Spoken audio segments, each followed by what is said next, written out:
அனைத்து நேயர்களுக்கும் வணக்கம். இன்று நாம் பேச இருக்கும் தலைப்பு மாமியார் மருமகள் உறவு பற்றிதான்.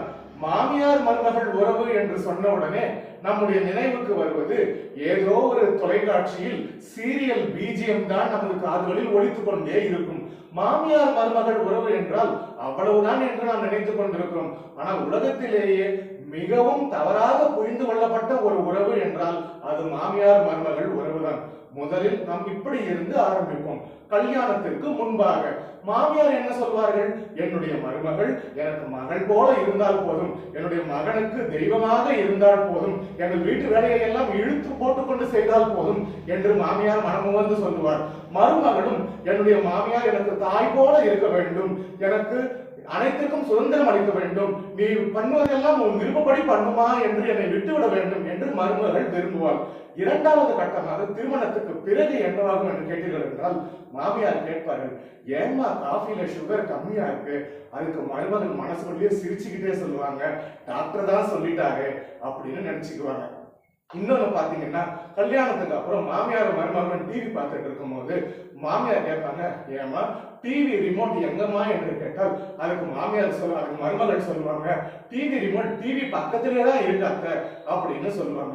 இப்படியெல்லாம் நாம ஒரு ஏளனமா மாமியார் மருமகள் உறவு என்றாலே ஒரு ஏளனமான உறவு அப்படின்னு நம்ம நினைச்சுக்கிட்டு இருக்கோம். ஆனா உண்மையிலேயே பார்த்தோம்னாக்கா மாமியார் மருமகள் உறவுன்றது இப்படிதான் இருக்கா அப்படின்னு நீங்க பாத்தீங்கன்னா அதுக்கு போறதுக்கு முன்னாடி அந்த மகனுடைய நிலைமையை பத்தி நம்ம கொஞ்சம் யோசிச்சு பார்ப்போம். மகனோ அல்லது கணவனோ யார் இருக்கிறாங்களோ அவங்கள பொறுத்து.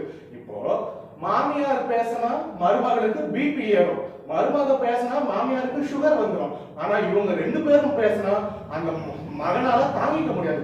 மகன் ஏதாவது பேசினா அவங்க ரெண்டு பேருமே மகனுக்கு பகையா மாறிடுறாங்க. இப்படி பல வகைப்பட்டு மாமியார் மருமகளை பத்தி நாம யோசிச்சுட்டு வரோம். அப்படி இருக்கும் போது இன்னைக்கு ஒரு 3 வகையான குடும்பங்களை பத்தி நான் உங்களுக்கு சொல்ல போறேன்.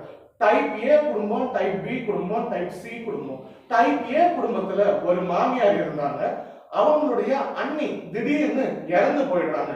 இறந்து போன உடனே அந்த மாமியாருடைய தங்கை அவங்க அண்ணியினுடைய அனைத்து நகைகளையும் வாங்கி ஆளால் அவங்க சொந்தக்காரர்கள் அனைவருக்கும் ஒரு நகையாக கொடுத்து அவங்க தன்னை பெரிய ஆளா காட்டிட்டு வராங்க. அப்படி இருக்கும்போது இந்த மாமியார் தன்னுடைய மருமகளுக்கு தொலைபேசியில தொடர்பு கொண்டு கேட்கிறாங்க, ஏமா மருமகளே, என்னுடைய தங்கை என்னுடைய அண்ணியாருடைய நகைகளை எனக்கும் உனக்கு தரேன்னு சொல்றா, நான் வாங்கிட்டுமான்னு கேட்கிறாங்க. 1000 தான் மாமியார் மருமகளுக்குள்ள மனக்கசப்பு இருந்தாலும் அந்த மருமகள் சொன்ன வார்த்தை என்ன தெரியுமா?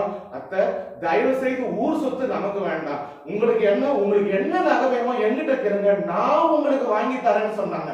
இது உண்மையிலேயே நடந்த விஷயம் நண்பர் அவர்களே. ஆக அந்த மருமகள் தங்க நகையை வாங்கி கொடுக்க முடியலாலும் குறைந்தபட்சம் கல்யாணி கவரி நகையாவது வாங்கி கொடுத்தாங்க. ஆக அப்படி நடந்த ஒரு குடும்பத்தை பத்தி நான் இப்ப உங்ககிட்ட சொல்லி இருக்கிறேன். டைப் பி குடும்பத்துல பாத்தீங்கன்னா ஒரு மருமகள் இருக்கிறாங்க, அவங்க தன்னுடைய சொந்த அப்பாவுடைய தங்கை மகனை தான் கல்யாணம் பண்ணி இருக்கிறாங்க.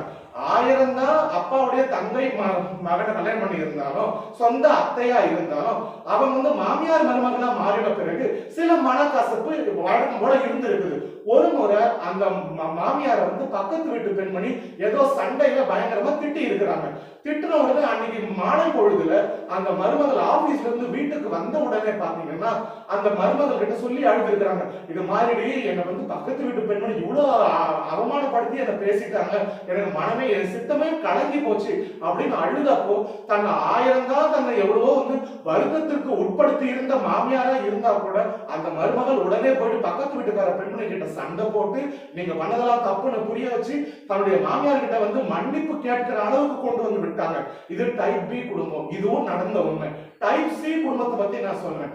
நிறைய பேர் சொல்லுவாங்க, மாமியார் மருமகள் இவ்வளவு நல்லவங்களா இந்த காலத்துல மாறிட்டாங்கன்னு சொல்றீங்களே, அப்படின்னா எங்கேயாவது மாமியார் மருமகள் குரூப் போட்டோ ஒரு ஃபேமிலி போட்டோ சேர்ந்து எடுத்துட்டு உண்டான்னு நீங்க கேட்கலாம்.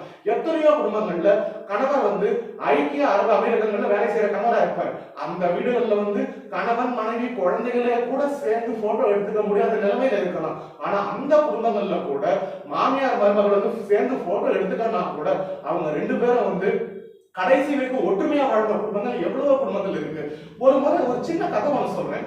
ஒரு அப்பா சாகர தருவாயில தன்னுடைய மகனை கிட்ட அழைச்சு சொன்னாராம், மகனே இந்த மாதிரி நான் உனக்கு ஒரு அட்வைஸ் சொல்றேன், ஒரு உபதேசம் சொல்றேன், கேட்பியான்னு சொல்றாரு.